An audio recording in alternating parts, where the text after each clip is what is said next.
తమిళనాడు విషయంలో, తెలంగాణ విషయంలో రెండిట్లో కూడా భారతీయ జనతా పార్టీ సరిదిద్దుకోలేనంత తప్పుడు స్ట్రాటజీతో ముందుకు వెళ్తున్నది. తమిళనాడులో ఉవ్వెత్తున లేచినటువంటి కెరటంలో అన్నామలై తన పని తాను చేసుకుంటూ పోతూ 18% వరకు కూడా ఓటు బ్యాంకు సంపాదించాడు పార్లమెంట్ ఎలక్షన్స్లో. దాన్ని సీనియర్స్ కొంతమంది జీర్ణించుకోలేక వాళ్ళు అన్నాడీఎంకేతో పొత్తుంటేనే కానీ ఇక్కడ గెలవడం కష్టం, ద్రావిడ పార్టీలను తోక పట్టుకొని మనం ఏదాలి అని చెప్పి అధిష్టానానికి ఉప్పందించారు. దాంతో తెలంగాణలో అన్నామలైని తప్పించి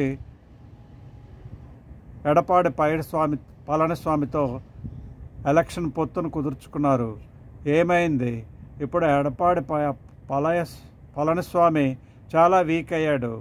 అందులో ఉండేటువంటి వ్యక్తులు లేదా గ్రూపులు లేదా అలైడ్ పార్టీస్ ఇవన్నీ కూడా బయటికి వెళ్ళిపోతున్నాయి. దాంతో రోజు రోజుకు పళనిస్వామి వీక్ అవ్వడం అనేటువంటిది మనం గమనిస్తున్నాం. అయితే అతడు మేకపోతు గాంభీర్యాన్ని ప్రదర్శిస్తున్నాడు.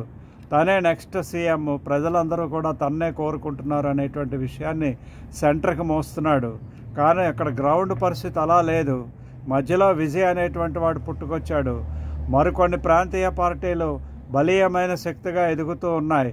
ఇటువంటి పరిస్థితుల్లో భారతీయ జనతా పార్టీ చేసినటువంటి తప్పిదం పార్టీ యొక్క భవిష్యత్తును ప్రశ్నార్థకంగా మిగిలించిందని చెప్పడంలో కూడా సందేహం లేదు. ఇదే పరిస్థితుల్లో తెలంగాణలో ఉండేటువంటి భారతీయ జనతా పార్టీ ఉంది.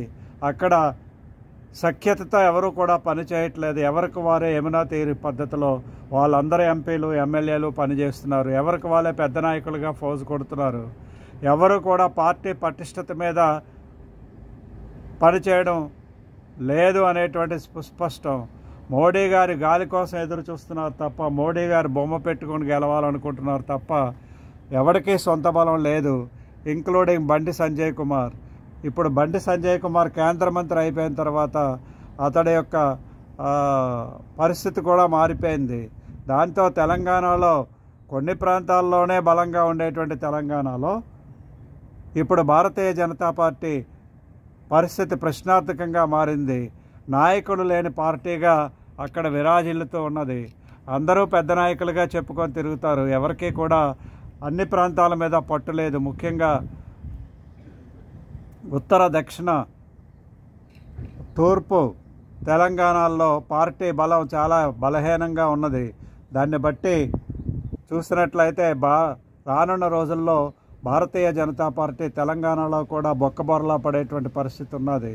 ఎప్పటికైనా సరే కేంద్ర నాయకత్వం కేంద్రంలో సరైనటువంటి ప్రెసిడెంట్ని ఎన్నుకొని ఆ ప్రెసిడెంట్ ద్వారా తెలంగాణలోనూ తమిళనాడులోనూ జరిగినటువంటి తప్పిదాలను సరిదిద్దుకోవాల్సినటువంటి అవసరం ఎంతైనా ఉన్నది. అంతేకాదు ఈ సందర్భంలో మరొక విషయాన్ని కూడా భారతీయ జనతా పార్టీ కార్యకర్తల ముందుంచే ప్రయత్నం చేస్తాను. సంతోష్ అనేటువంటి వ్యక్తి ఆర్గనైజింగ్ సెక్రటరీగా వచ్చిన తర్వాత అక్కడ అతడు సొంత రాష్ట్రమైనటువంటి కర్ణాటకను పాడు చేశాడు. కర్ణాటకలో ఉండేటువంటి నాయకత్వాన్ని కకావికలు చేశాడు. తన ఆధిపత్యం కోసం అతడు పెచ్చుమీరు ప్రవర్తించాడు. దాంతో కర్ణాటక బొక్కబొరలా పడింది. ఉన్న అధికారాన్ని కోల్పోవాల్సి వచ్చింది. అంతేకాదు తమిళనాడులో కూడా వేలు పెట్టాడు. తమిళనాడు కూడా చాలా వరకు కూడా నాశనం అయిపోయింది.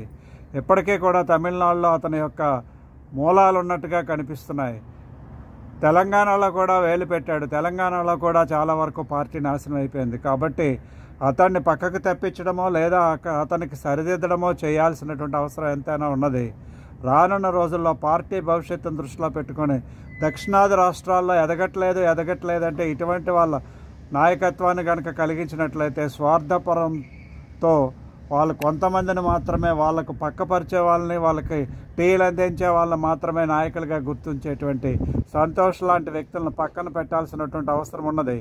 అంతేకాకుండా పార్టీకి బలిష్టంగా పనిచేసేటువంటి వ్యక్తులు ఎవరైతే ఉన్నారో, కరప్షన్ లేకుండా పనిచేసేటువంటి వాళ్ళు ఎవరైతే ఉన్నారో వాళ్ళని గుర్తించి వాళ్లకు పగ్గాలు అప్పజెప్పాల్సినటువంటి అవసరం ఉన్నది. ఈ విషయమై ఎంత త్వరగా కేంద్ర పార్టీ నిర్ణయం తీసుకుంటుందో అంత త్వరగా మరమ్మతులు జరుగుతాయి. లేకపోతే రానున్న రోజుల్లో డిఎంకే పార్టీలు లేదా ద్రావిడ పార్టీలు అధికారంలోకి రావడం అనేటువంటిది ఖచ్చితంగా జరుగుతుంది. తస్మాత్ జాగ్రత్త. జై హింద్, జై భారత్.